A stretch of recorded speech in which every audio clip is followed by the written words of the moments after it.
नमस्कार साथियों, आज इस वीडियो के अंदर इंडिया और वर्ल्ड से संबंधित करंट जीके और उससे संबंधित स्टैटिस्टिक्स का अध्ययन करेंगे।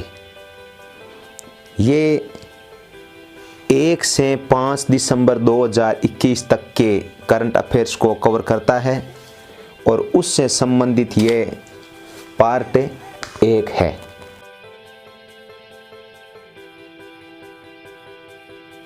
करंट जीके से संबंधित जनवरी 2021 के प्रश्नों में आज हमारा पहला प्रश्न है कि हाल ही में किसे स्टील अथॉरिटी ऑफ इंडिया यानी सेल का अध्यक्ष या अध्यक्षा नियुक्त किया गया है।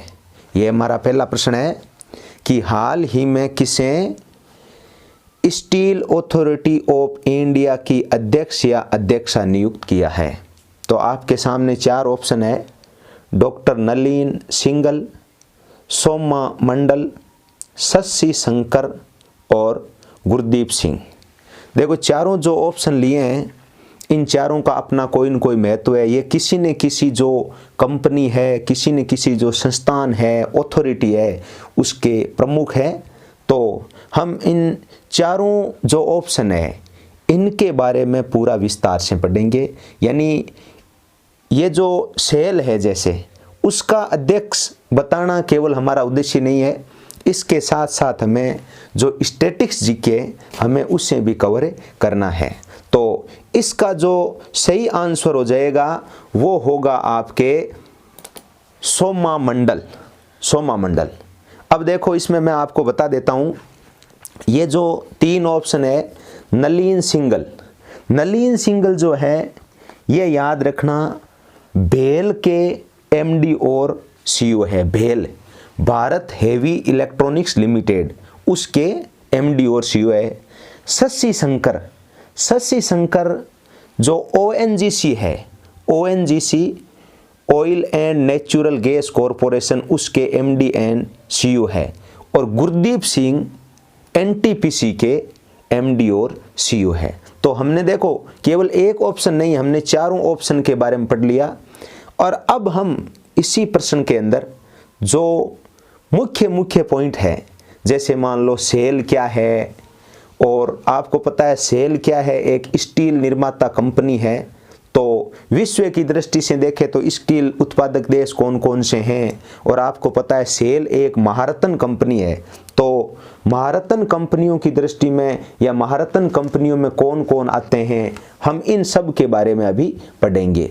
तो हम अभी अध्ययन करते हैं सबसे पहले कि भाई सेल क्या है। मैं आपको सेल के बारे में बता देता हूँ कि सेल क्या है। देखो, सेल जो है वो एक महारत्न कंपनी है। याद रखना, जो सेल है वो क्या है, एक महारत्न कंपनी है, महारत्न कंपनी। तो यहाँ एक बात आती है कि ये महारत्न कंपनियाँ क्या होती है, ये अभी आपको बताएंगे। सबसे पहले अपन क्या है कि अभी सेल के बारे में समझ लेते हैं। सेल का पूरा नाम अभी आपको बता दिया था, क्या है कि steel authority of India, steel authority of India, ये सेल का पूरा नाम है। और सेल की ध्यान रखना, वर्तमान में जो अध्यक्षा बनी है वो बनी है कौन, सोमा मंडल। याद रखना, सोमा मंडल जो है ना, इसने अनिल कुमार चौधरी का स्थान लिया है। किसका स्थान लिया है? अनिल कुमार चौधरी का स्थान लिया है। तो अब अपने जैसे बात करते हैं कि भाई ये जो सेल है, मुख्यतः अपन बात करते हैं ये सेल है क्या, ये भारत सरकार की एक सार्वजनिक क्षेत्र है ना, सार्वजनिक क्षेत्र की एक महारत्न कंपनी है। सेल क्या है? भारत सरकार की सार्वजनिक क्षेत्र की महारत्न कंपनी है। अब सेल की स्थापना कब हुई थी? देखो, सेल की जो स्थापना हुई है, सेल की स्थापना हुई थी 1954 के अंदर। सेल की स्थापना हुई है 1954, ये सेल की स्थापना है। और सेल का जो हेडक्वार्टर है यानी मुख्यालय वो है नई दिल्ली के अंदर। सेल का मुख्यालय नई दिल्ली के अंदर। और अपन यदि बात करते हैं तो जैसे सेल है, याद रखना सेल भारत की दूसरी सबसे बड़ी स्टील निर्माता कंपनी है। तो बात आई भाई भारत की पहली कौन सी है? भारत की पहली जो स्टील निर्माता कंपनी है सबसे बड़ी वो है टाटा स्टील। भारत की सबसे बड़ी जो कंपनी है स्टील निर्माता की वो कौन सी है? वो है आपके टाटा स्टील।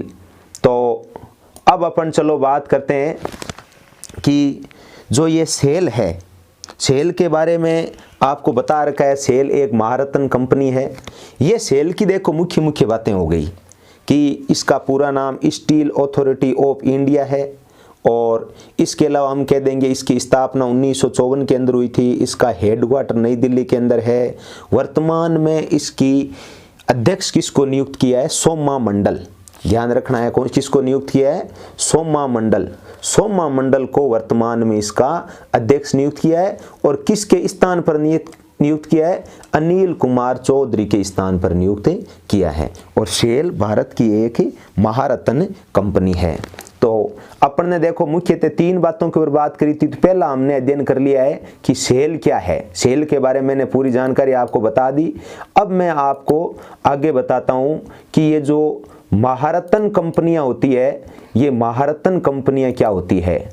देखो महारत्न कंपनियों का जो लोगो है, टाइटल जो है वो सरकार ने, महारत्न जो कंपनियां है, महारत्न कंपनियों का टाइटल है सरकार ने 2009 में जारी किया था। यानी 2009 से कंपनियों को महारत्न कंपनियों का दर्जा देना शुरू किया था।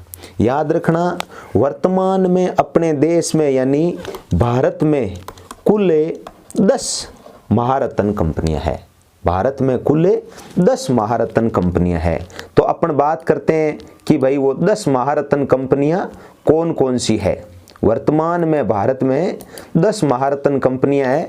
तो वो 10 महारत्न कंपनियां कौन कौन सी है वो मैं आपको बताता हूं। उनमें से एक महारत्न कंपनी कौन सी है?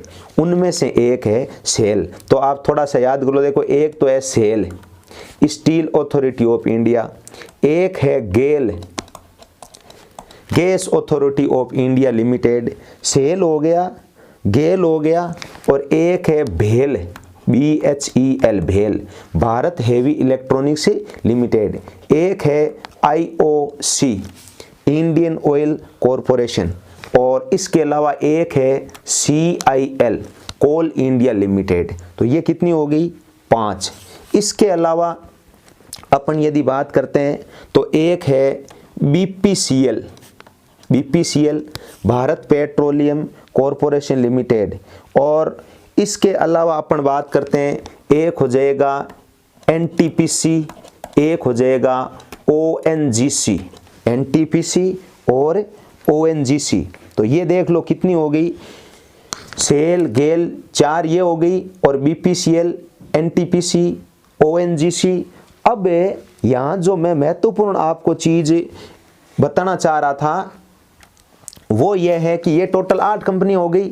और अभी हाल ही में नवंबर 2020 के अंदर नवंबर 2020 के अंदर 2 कंपनियों को और ऐड किया था। यानी इससे पहले जो ये कंपनियां थी टोटल ये कितनी थी? 8 थी, और 2 कंपनियों को और जोड़ दिया। वो 2 कंपनियां कौन कौन सी है ये आपको ध्यान रखने वाली बात है कि जो 2 कंपनियां जोड़ी थी यानी महारत्न कंपनियों का जिसको दर्जा दिया गया था वो कौन कौन सी थी। उनमें एक तो थी भाई HPCL, कौन सी है?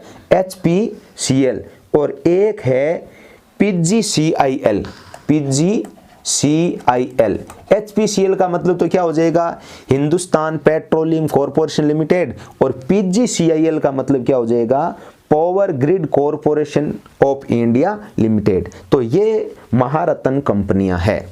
अब आप थोड़ा सा ध्यान रखना कि भाई टोटल आप इतना ही ध्यान रखना कि कंपनियां जो है इनको 3 प्रकार के दर्जे दिए जाते हैं सरकार द्वारा। एक तो दिया जाता है महारत्न कंपनी का दर्जा, एक दिया जाता है नवरत्न कंपनी का दर्जा, और एक होता है मिनी रत्न कंपनी का दर्जा। तो महारत्न कंपनियां कितनी हो गई? 10। और याद रखना जो मिनी रत्न कंपनियां है वो कितनी है? 14 है। महारत्न कंपनियां तो कितनी हो गई? ये तो हो गई 10, और मिनी रत्न कंपनियां कितनी हो गई? 14। तो ये हो गया आपके महारत्न कंपनियां। अब हमें एक चीज और पढ़नी चाहिए। एक चीज और क्या है कि जैसे मान लो यदि अपन पूरे विश्व के अंदर देखें, पूरे विश्व के यदि अंदर देखते हैं अपने, तो विश्व के अंदर स्टील उत्पादक देश कौन कौन से हैं? याद रखना विश्व के अंदर स्टील उत्पादक देशों में जो प्रथम स्थान है वो किसका है? चाइना का है। और जो दूसरा स्थान है वो किसका है? भारत का है। और तीसरा जो स्थान है वो है जापान का। कहने का मतलब स्टील उत्पादन में भारत का कौन सा स्थान आ गया? दूसरा।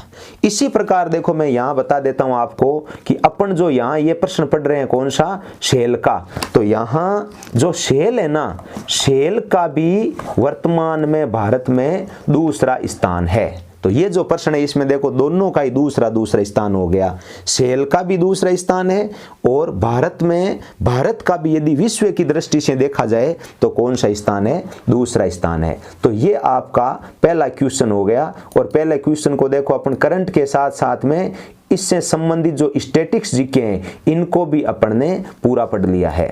हाँ, अब अपन चलो नेक्स्ट क्वेश्चन की बात करते हैं कि नेक्स्ट क्वेश्चन कौन सा है।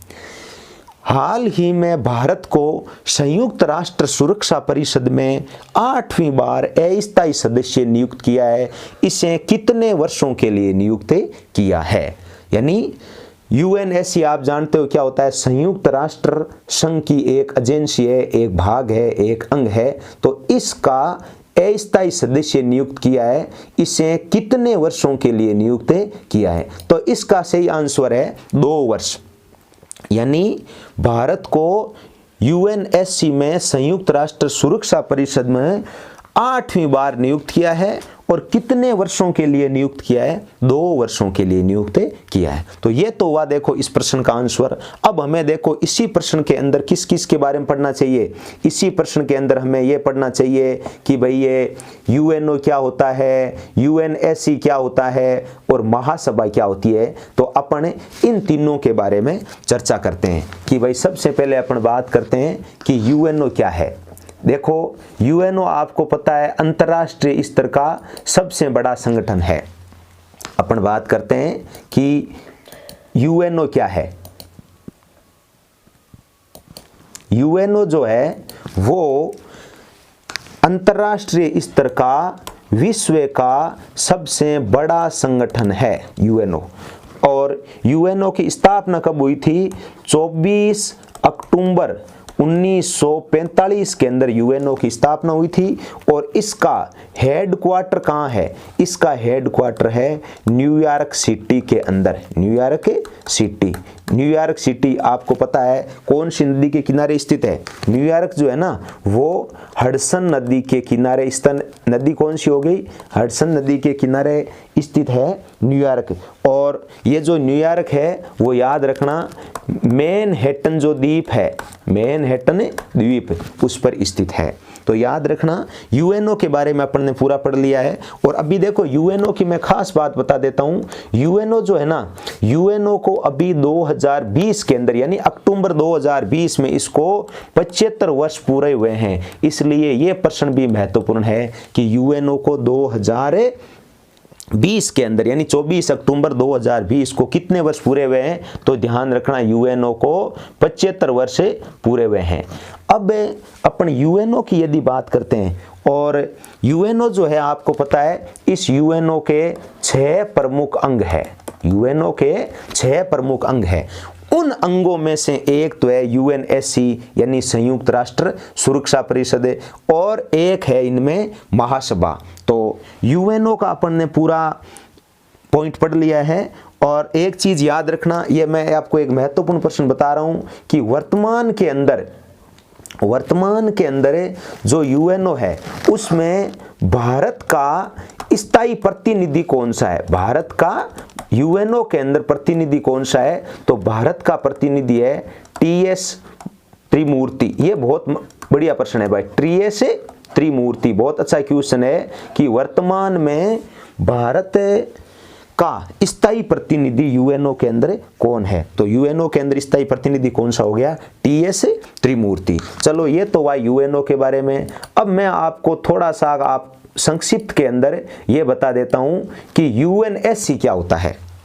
देखो संयुक्त राष्ट्र संघ है, आपको पता है यूएनओ के प्रमुख अंग कितने हुए?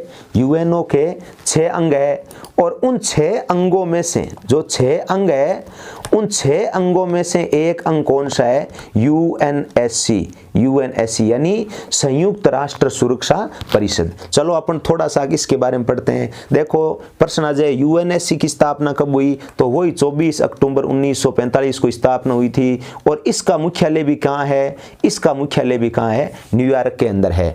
और यूएनएससी जो है, खास बात है यूएनएससी के ध्यान रखना, टोटल 15 मेंबर है, टोटल 15 सदस्य है। उनमें से 5 सदस्य तो है स्थायी।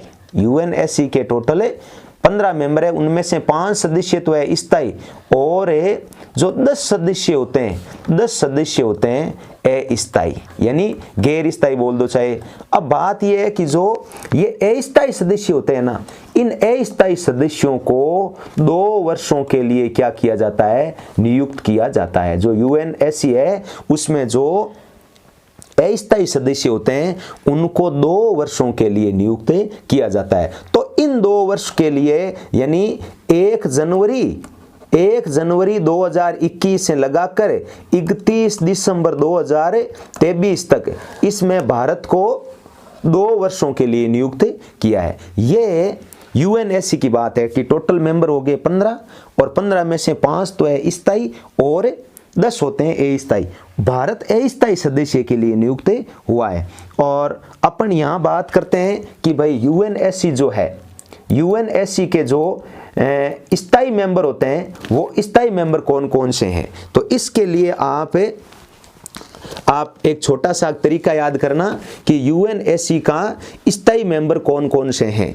स्थायी मेंबर के अंदर अपन बात करते हैं तो देखो एक छोटा सा मैं तरीका बता देता हूं कि यू रूसा चीफ,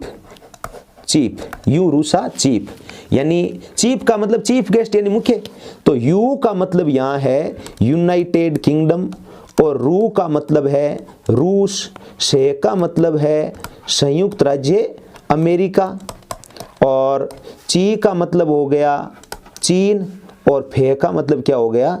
फ्रांस। देखो ये 5 जो सदस्य है यूएनएससी के क्या होते हैं? स्थायी मेंबर होते हैं। इसका एक देखो ये मैंने आपको ट्रिक बता दिया कि यूएनएससी का ट्रिक क्या है? यू रूसा चीफ है, या आप ऐसे याद करो, जैसे याद कर ला यू रूसा चीफ, यू करो तब देखो पहले यू का अर्थ यू क्या हो जाएगा, और एक यू का अर्थ क्या हो जाएगा? यूनाइटेड किंगडम, नहीं ये यूनाइटेड स्टेट ऑफ अमेरिका। ये 5 जो देश है वो संयुक्त राष्ट्र संघ की जो सुरक्षा परिषद है यूएनएससी जो है, यूएनएससी के क्या है? स्थायी मेंबर है। और याद रखना ये यूएनएससी जो है ना, इस यूएनएससी को क्या कहते हैं? यूएनएससी को दुनिया का पुलिसमैन कहते हैं। दुनिया का जो पुलिसमैन है ना वो किसको कहते हैं? यूएनएससी को कहते हैं। तो ये हुआ यूएनएससी। अब हम थोड़ी सी चर्चा कर लेते हैं महासभा। इसी का एक अंग है महासभा। संयुक्त राष्ट्र जो सुरक्षा परिषद, संयुक्त राष्ट्र जो संघ है, इसी का एक अंग क्या है? महासभा। तो अपन चलो बात कर लेते हैं कि भाई महासभा क्या होती है। देखो यूएनओ की जो महासभा है इसमें जो खास बात है, एक तो महासभा में जो बैठक होती है वो प्रतिवर्ष होती है। महासभा की बैठक प्रतिवर्ष होती है। अभी हाल ही में 2020 के अंदर, सितंबर 2020 के अंदर क्या हुआ है? 75वां सत्र हुआ था, इसका 75वां सम्मेलन हुआ था। और इस 75वें सत्र में अध्यक्ष किसको बनाया था? अध्यक्ष बनाया था बोजकिर, यानी वोल्केनो बोजकिर, नाम याद कर लो, वोल्केनो बोजकिर। इसको क्या बनाया गया था? इसको यूएनएससी का जो 75वां सत्र है उसका क्या बनाया गया? अध्यक्ष बनाया गया है। और ये बोजकिन कहाँ के हैं? ये तुर्की के हैं। और यहाँ मैं आपको यदि भारत के संदर्भ में बताऊं तो आप ध्यान रखना, भारत की एक महिला है विजय लक्ष्मी पंडित। विजय लक्ष्मी पंडित को जो यूएनएससी है, यूएनएससी की प्रथम महिला अध्यक्ष बनाया गया था 1953-54 के अंदर। बहुत इंपॉर्टेंट क्वेश्चन है कि विजय लक्ष्मी पंडित, जो पंडित जवाहरलाल नेहरू की बहन थी, विजय लक्ष्मी पंडित को यूएनएससी की प्रथम महिला अध्यक्ष बनाया गया था। तो ये आपका दूसरा क्वेश्चन हो गया। और हमने दूसरे क्वेश्चन के बारे में देखो पूरा विस्तार से पढ़ लिया है कि भाई यूएनएससी क्या होता है। चलो अब अपने नेक्स्ट क्वेश्चन की ओर बढ़ते हैं। देखें हमारा नेक्स्ट क्वेश्चन है, हाल ही में दिसंबर 2020 का जीएसटी कलेक्शन अब तक का सर्वाधिक रहा है। दिसंबर 2020 में कुल कितना जीएसटी कलेक्शन हुआ?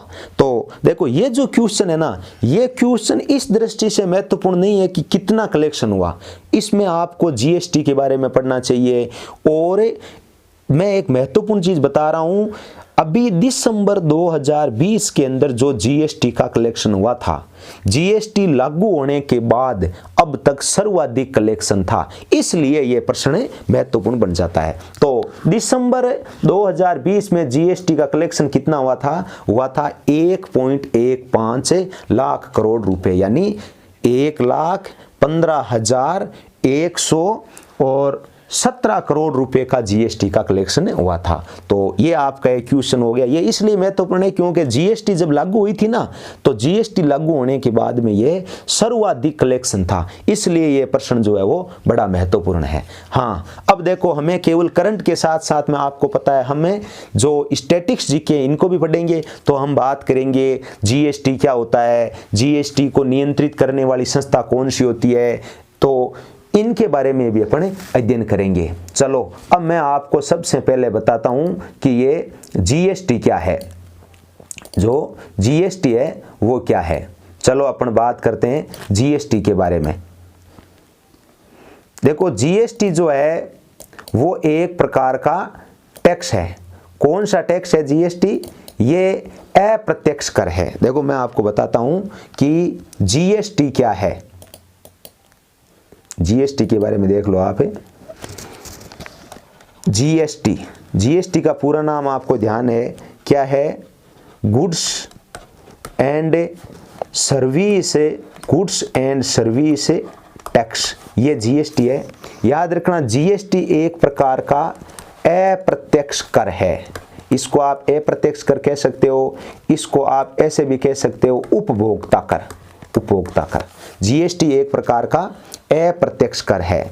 और हमारे देश में जीएसटी लागू कब हुई थी? जीएसटी लागू हुई थी 1 जुलाई 2017 को। तो अभी ये प्रश्न महत्वपूर्ण क्यों हुआ कि 1 जुलाई 2017 को जीएसटी लागू हुई थी, उसके बाद से जीएसटी का ये सबसे अधिक कलेक्शन है। कितना? 1.15 लाख करोड़ रुपए, ये जीएसटी का सबसे अधिक कलेक्शन है, इसलिए ये महत्वपूर्ण हो गया।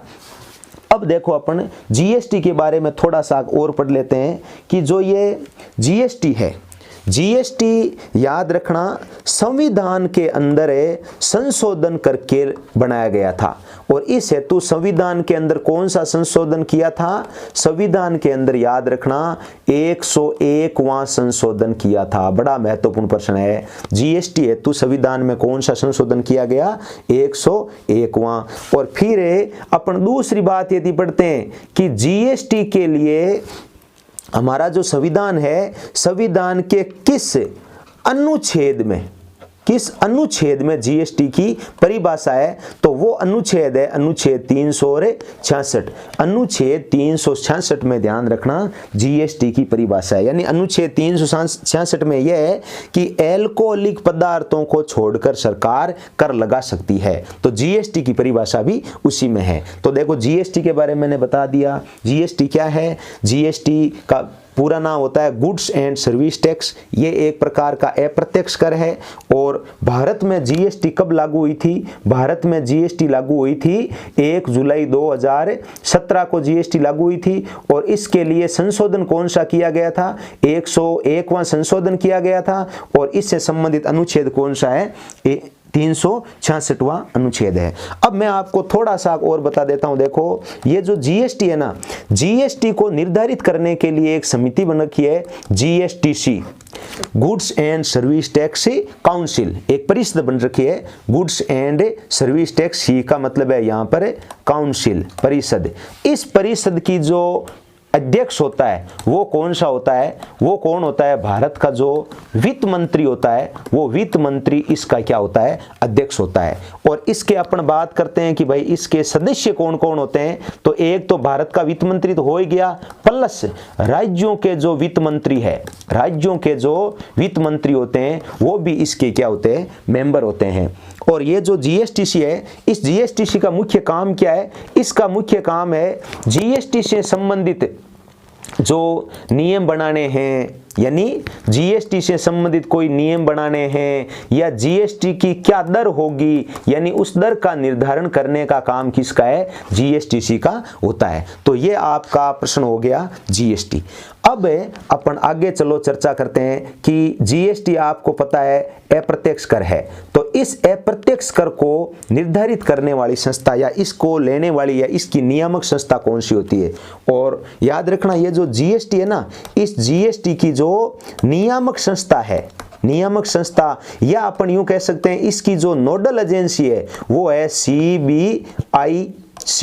सीबीआईसी या सीबीआईटीसी करो तो कोई दिक्कत नहीं, यानी central board of India tax and, यानी central board of indirect tax and customs, केंद्रीय अप्रत्यक्ष कर और सीमा शुल्क बोर्ड। कहने का मतलब जो भारत में जो अप्रत्यक्ष कर होता है, अप्रत्यक्ष कर की जो नियामक संस्था होती है वो कौन सी होती है? सीबीआईटीसी। और सीबीआईटीसी की स्थापना कब हुई थी? 1964 के अंदर इसकी स्थापना हुई थी। 1964 के अंदर सीबीआईसी की स्थापना हुई थी। और याद रखना वर्तमान में जो सीबीआईसी है, सीबीआईसी के जो वर्तमान में अध्यक्ष है वो है आपका अजीत कुमार। याद करना इसका वर्तमान में अध्यक्ष कौन है? अजीत कुमार। तो अप्रत्यक्ष कर जितने भी है भारत में, और एक जीएसटी के बारे में आपको अति महत्वपूर्ण चीज बता देता हूं। जीएसटी में देखो क्या हुआ था कि भारत में जितने भी अप्रत्यक्ष प्रकार के कर थे उन सब अप्रत्यक्ष करों को क्या किया गया था? समन्वित करके या उनको समन्वित रूप से पूरे देश में लागू करने के लिए जीएसटी बनाया गया था। लेकिन यहाँ एक बड़ा इंपॉर्टेंट क्वेश्चन है, जो सीमा शुल्क है, जो सीमा शुल्क है वो अपने को पता है अप्रत्यक्ष कर होता है, लेकिन फिर भी इसको जीएसटी में काउंट नहीं किया जाता है, यानी सीमा शुल्क तो देना ही पड़ेगा चाहे ये अप्रत्यक्ष कर ही है। तो ये जीएसटी के बारे में हो गया। और अप्रत्यक्ष करों की नियामक संस्था भारत में कौन सी होगी? सीबीआईटीसी। और सीबीआईटीसी के वर्तमान में हेड कौन है? अजीत कुमार। तो अपन चलो थोड़ा सा यहाँ बात एक और कर लेते हैं कि भाई अप्रत्यक्ष करों की नियामक संस्था तो होगी सीबीआईटीसी, इसी प्रकार जो भारत में प्रत्यक्ष कर लगते हैं डायरेक्ट टैक्स, उनकी नियामक संस्था कौन सी है? उनकी नियामक संस्था है सीबीडीटी। सीबीडीटी का मतलब क्या हो गया? Central board of direct tax, central board of direct tax. इसकी स्थापना भी 1964 में हुई थी। और वर्तमान में इसका जो अध्यक्ष है वो है पीसी मोदी। वर्तमान में इसका जो अध्यक्ष है वो कौन है? पीसी मोदी, यानी प्रमोद चंद्र मोदी। ये सीबीडीटी के क्या है? वर्तमान में अध्यक्ष हैं। तो ये आपका प्रश्न हो गया। जीएसटी से संबंधित जो क्वेश्चन था वो मैंने आपको पूरा स्टैटिस्टिक्स जीके के साथ में इसका अध्ययन करवा दिया है। तो अगला अपन देखो प्रश्न पढ़ते हैं कि नेक्स्ट हमारा क्वेश्चन है, हाल ही में भारत के किस व्यक्ति को गावी बोर्ड के सदस्य के रूप में नामित किया है? भारत के किस व्यक्ति को गावी बोर्ड के सदस्य के रूप में नियुक्त किया है? तो ऑप्शन है अमित शाह है, श्रीपद येसो नायक, अश्विनी चौबे और डॉक्टर हर्षवर्धन। तो अपन चलो अब बात करते हैं कि गावी जो है ना, गावी के अध्यक्ष सदस्य के रूप में किसको नियुक्त किया है? Doctor Harshvardhan, doctor Harshvardhan. तो हम केवल इतना ही नहीं पढ़ेंगे, हम इनके बारे में और विस्तार से पढ़ेंगे। देखो अमित शाह है, इसके पहले मैं आपको जो 3 ऑप्शन है वो बता देता हूं कि भाई कौन कौन से ऑप्शन आ रखे हैं, उसके बाद में अपन आगे विस्तार से पढ़ेंगे। कि जैसे मान लो अपन बात करते हैं कि भाई अमित शाह है, अमित शाह क्या है? वर्तमान में भारत के गृह मंत्री है।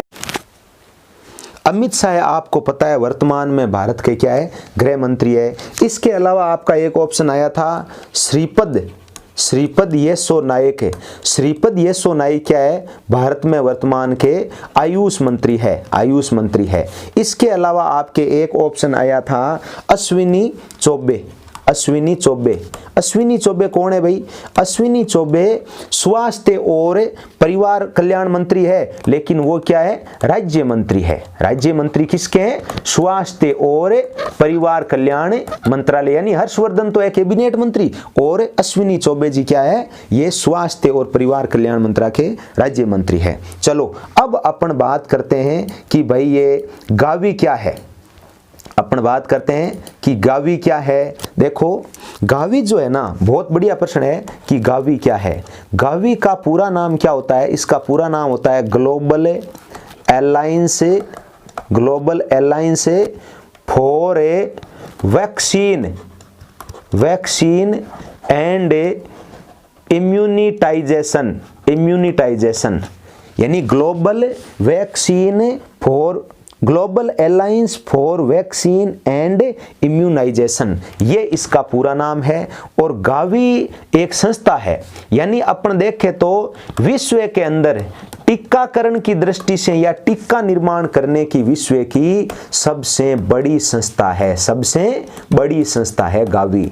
और ये गावी एक यानी निजी सहभागिता के आधार पर बनी हुई संस्था है, कोई गवर्नमेंट की संस्था नहीं है। गावी जो है हालांकि WHO से रिलेटेड है ये। तो गावी जो है, गावी की स्थापना कब हुई थी? गावी की स्थापना हुई थी सन 2000 के अंदर, सन 2000 के अंदर गावी की स्थापना हुई थी। और गावी का जो हेडक्वार्टर है, हेडक्वार्टर कहाँ है? गावी का हेडक्वार्टर है जिनेवा स्विट्जरलैंड, जिनेवा स्विट्जरलैंड के अंदर इसका मुख्यालय है। तो डॉक्टर हर्षवर्धन को अभी यहाँ क्या बनाया गया है? गावी जो है ना, गावी का जो बोर्ड है उसका एक मेंबर नियुक्त किया है। और यहाँ एक चीज याद कर लेना, गावी के जो सीईओ है, गावी के जो सीईओ है वर्तमान में, वो है डॉक्टर सेठ बर्कले। डॉक्टर सेठ बर्कले जो है वो गावी के सीईओ है। अब अपने गावी के बाद में अपन बात करते हैं कि जो WHO है, WHO से रिलेटेड है। तो ये WHO क्या होता है इसके बारे में भी अपन पढ़ते हैं। याद रखना ये WHO जो है ना, ये इसका पूरा नाम क्या हो जाएगा? वर्ल्ड हेल्थ ऑर्गेनाइजेशन, ये इसका पूरा नाम हो जाएगा। और WHO की स्थापना कब हुई थी? 7 अप्रैल 1948 को इसकी स्थापना हुई थी। और इसका हेडक्वार्टर कहाँ है? इसका हेडक्वार्टर भी कहाँ है? जिनेवा स्विट्जरलैंड के अंदर है। इसका मतलब देखो दोनों के मुख्यालय कहाँ हो गए? जिनेवा के अंदर। और ये जो WHO है, WHO के वर्तमान के अंदर हेड कौन है? WHO के वर्तमान में हेड है डॉक्टर टेड्रोस। डॉक्टर टेड्रोस जो है वो WHO के वर्तमान में क्या है? हेड है। तो ये आपका WHO से रिलेटेड हो गया। और अभी अपन जैसे मान लो हर्षवर्धन के बारे में क्वेश्चन था, तो मैं आपको डॉक्टर हर्षवर्धन के बारे में एक बात और बता देता हूं।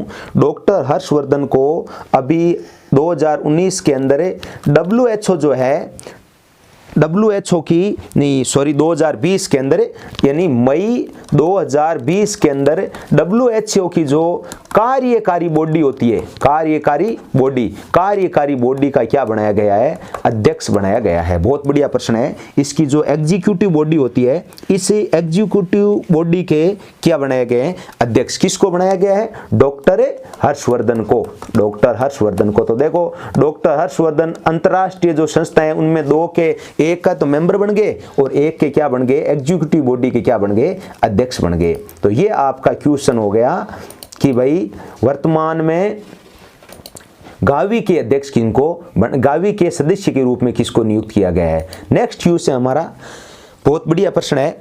हाल ही में किस देश के प्रधानमंत्री ने यूरोपीय यूनियन यानी EU से अलग होने वाली ब्रेक्जिट डील पर अंतिम रूप से मुहर लगा दी है।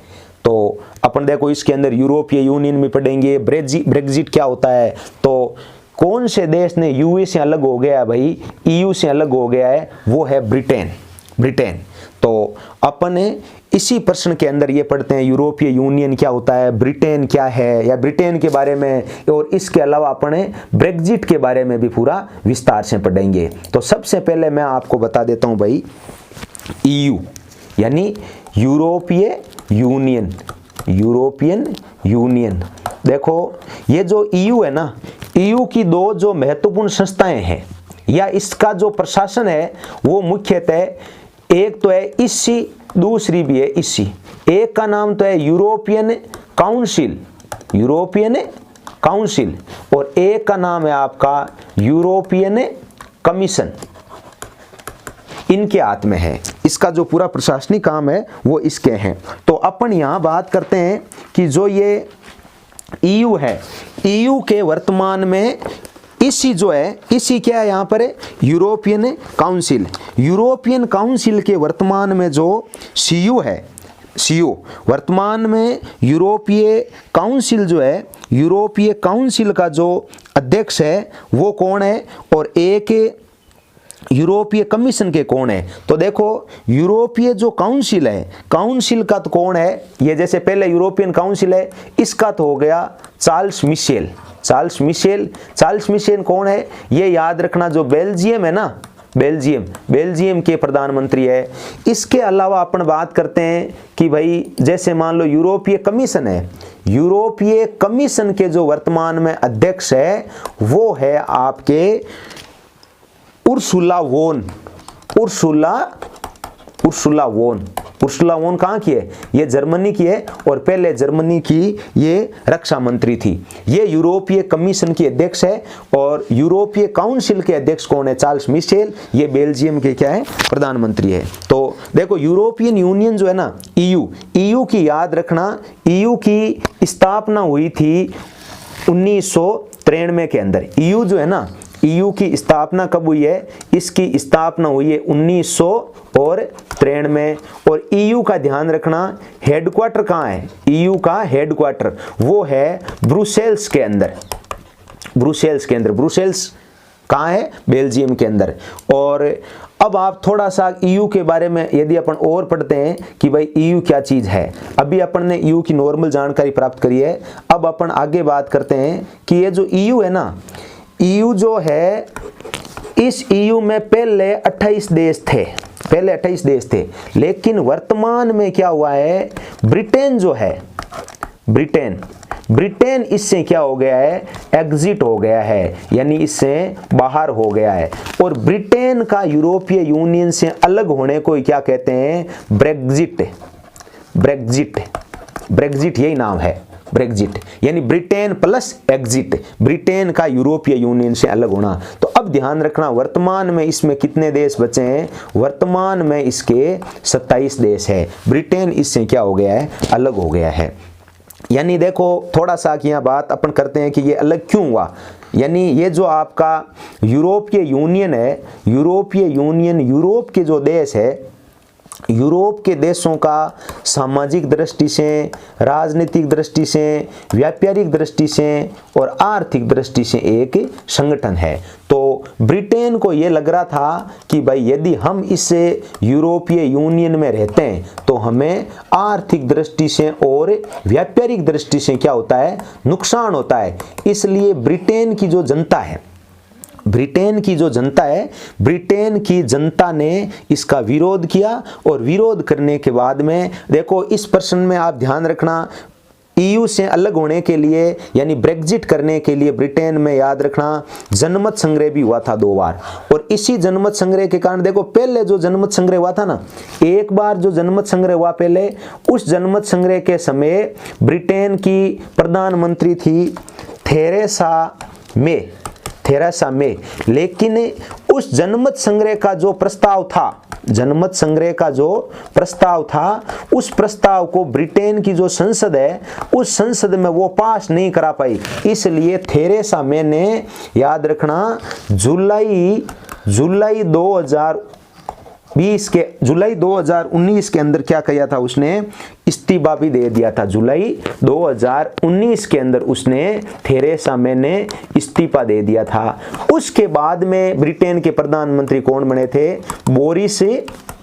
बोरिस जॉनसन ब्रिटेन के वर्तमान में प्रधानमंत्री यही है। तो इन्होंने क्या किया है, जो ब्रेग्जिट का ये जो प्रस्ताव है, ये ब्रेग्जिट का प्रस्ताव ब्रिटेन की संसद में पास करवा दिया। और ध्यान रखना जो अंतिम रूप से यानी ये जो है वो आपके 1 जनवरी 2021 से ब्रिटेन जो है वो पूर्णतया इससे क्या हो गया है, अलग हो गया है। अब वर्तमान में इसके कितने सदस्य रह गए हैं, 27 रह गए हैं। तो ये तो हुआ यूरोपीय यूनियन क्या है, कब उसकी स्थापना हुई और इसके मेंबर कौन कौन से हैं। अब अपन क्या करते हैं, जो थोड़ा सा आके ब्रिटेन के बारे में अध्ययन कर लेते हैं कि ब्रिटेन क्या है।